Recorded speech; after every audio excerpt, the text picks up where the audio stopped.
Nous sommes ici à l'échangeur de Godomain dans la commune d'Abomey-Calavi. Et oui, le chef-d'œuvre qui a englouti plus de 12 milliards de francs CFA du contribuable béninois. Faut-il le rappeler? L'échangeur de Godomain est l'une des réalisations de l'ancien gouvernement du Dr Thomas Boni-Yayi, ancien président de la République du Bénin. Mais aujourd'hui, cet édifice se retrouve dans un état piteux.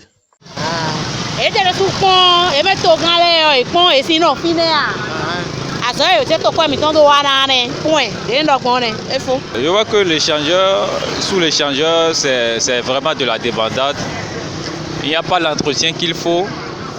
Normalement, les poubelles devraient être posées comment dire, environ 50 mètres. Il devrait y avoir des poubelles pour que les citoyens qui se reposent là, parfois puissent quand même laisser les ordures dans les poubelles. Mais tel n'est pas le cas.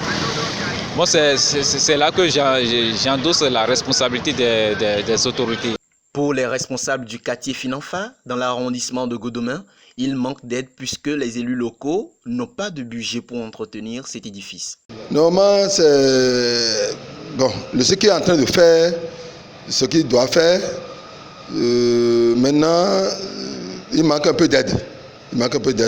Sinon, vous connaissez, nous les Béninois, si quelqu'un vient t'aider, après il va réclamer quelque chose. Bon, comme il n'y a pas une aide financière, nous sommes obligés de faire notre mieux.